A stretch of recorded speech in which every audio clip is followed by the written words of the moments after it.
یہ اپنے آپ کو اذیت دے رہے ہیں. وہ کس لیے اذیت دے رہے ہو؟ اگر تم سے کوئی غلطی ہو گئی ہے، تم سے کوئی گڑبڑ ہو گئی ہے، تم سے کوئی گناہ ہو گیا تو توبہ کرو.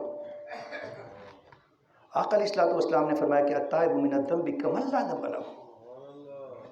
گناہوں سے توبہ کرنے والا یوں ہو جائے گا کہ جیسے اس نے گناہ کیا ہی نہیں. اور اگر تم سے گڑبڑ ہو گئی ہے، توبہ کرنا چاہتے ہو، اپنے آپ کو سزا دے رہے ہو، تو اپنے آپ کو سزا تم نہیں دو.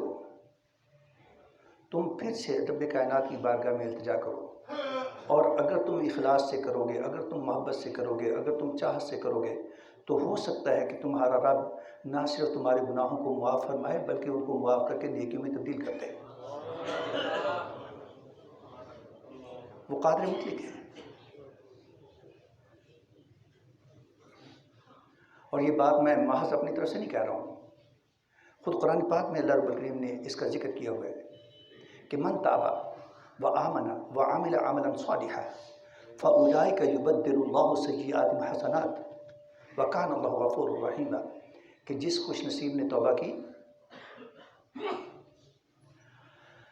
اپنے بگاڑ ٹھیک کر لیے، اپنے بگاڑ سدھار لیے، اپنی غلطیاں درست کر لی، اپنے معاملات اچھے کر لیے، تو ہو سکتا ہے کہ اللہ تبارک و تعالیٰ اس کے گناہوں کو معاف کر کے ان کو بھی نیکیوں میں تبدیل فرما دے. اور وہ بخش دینے والا، رحم فرمانے والا ہے. تو الا ان اولیاء اللہ لا خوف علیہم ولا هم یحزنون.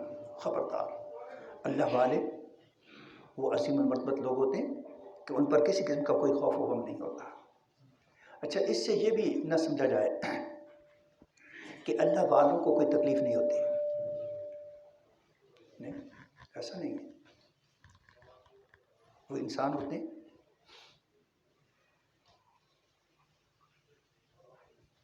ان کو تکلیف بھی آ سکتی ہے، ان کو بیماری بھی آ سکتی ہے، ان پر آزمائش بھی آ سکتی ہے.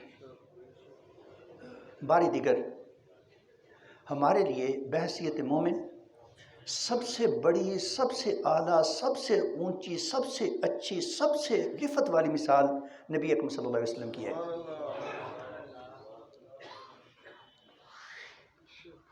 اور کسی بھی ولی کو جو عظمتیں ملتی ہیں وہ باب نبوت کی عظمتوں کی برکات کی خیرات ہوتی ہے.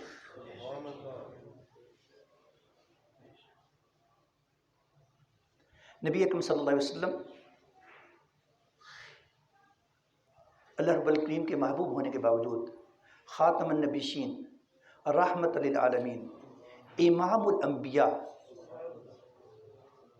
سید الاولین والآخرین ہونے کے باوجود آپ اس کی سیرت پڑھ کر دیکھیں، آپ نے بچپن بھی گزارا، آپ نے لڑکپن بھی گزارا، آپ نے عالم شباب بھی گزارا،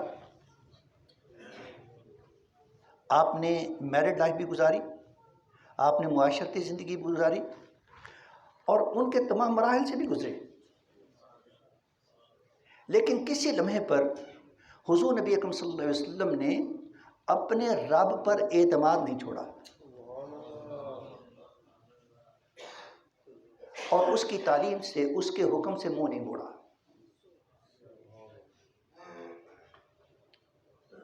یہ نہیں ہوا کہ تکلیف آئی ہے تو راستہ چھوڑ دیا. نو. نبی اکرم صلی اللہ علیہ وسلم فرماتے ہیں کہ راہ حق میں ہر نبی علیہ السلام کو ستایا گیا، اور پھر فرماتے ہیں کہ جتنا مجھے ستایا گیا کسی اور کو نہیں ستایا گیا.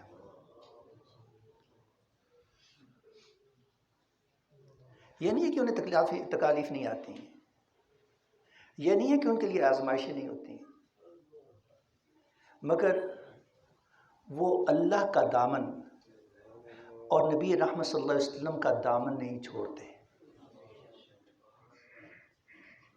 اللہ کا نبی کہتا ہے کہ حسبی اللہ، میرے لیے اللہ ہی کافی ہے، کسی اور کی مجھے حاجت نہیں ہے. حسبی اللہ لا الہ الا ہو علیہ توکلت وہو رب العرش العظیم. اور نبی علیہ السلام کا امتی کیا کہتا ہے؟ اس کا بہترین طرز عمل جو ہمارے سامنے آتا ہے وہ سیدنا ابو بکر صدیق رضی اللہ تعالی عنہ کا ہے، جو کہتے ہیں کہ میرے لیے اللہ اور اس کا رسول کافی ہیں.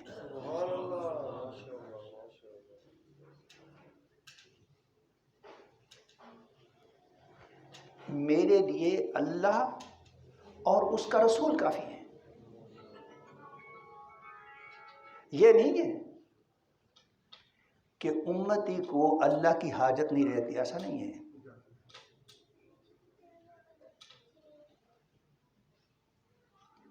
امتی اللہ سے بے نیاز نہیں ہوتا، نہ ہو سکتا ہے. اگر ہوگا تو وہ حضور کا امتی نہیں رہے گا.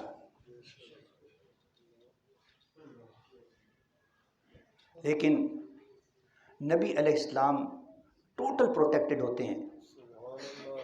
اللہ رب الکریم خود سے ان کی رہنمائی فرماتا ہے وَمَا يَنْطِقُ عَنِ الْهَوَىٰ إِنْ هُوَ إِلَّا وَحْيٌ يُوحَىٰ.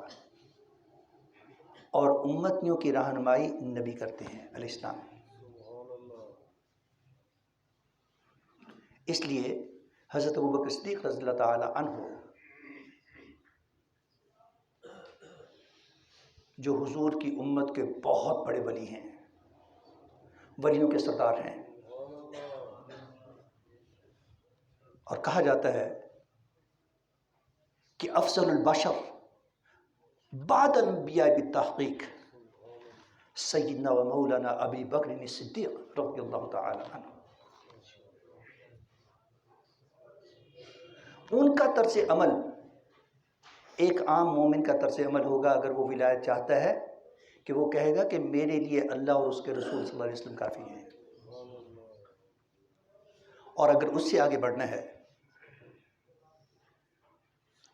تو فرمایا کہ یا ایھا الذین آمنوا اطیعوا اللہ واطیعوا الرسول واولی الامر منکم. اے ایمان والو، تم نے اللہ کی بات ماننی ہے، نمبر 1. نمبر 2، اللہ کے رسول کی بات ماننی ہے. نمبر 3، اپنے میں سے اولی الامر کی بات ماننی ہے. یعنی اللہ جو وحدہ لا شریک ہے، مالک الملک ہے، رسول مقبول صلی اللہ علیہ وسلم جو اللہ کے حکم سے اللہ کے نبی اور اس کے رسول ہیں اور پوری کائنات کے لیے رحمت ہیں. اور اب ان کے بعد اگر کوئی ضرورت ہے تو وہ لوگ جو تم سے اللہ اور اس کے رسول کے زیادہ قریب ہیں، جو علم میں، جو عمل میں، جو کردار میں، جو ظاہر میں، جو باطن میں اللہ اور اس کے رسول کے قریب ہیں، پھر ان سے تم تعلق رکھو. فاسألوا اہل الذکر ان کنتم لا تعلمون. اگر تمہیں کسی بات کی سمجھ نہیں ہے نا تو پھر ان لوگوں سے پوچھ لو جو اہل الذکر ہیں.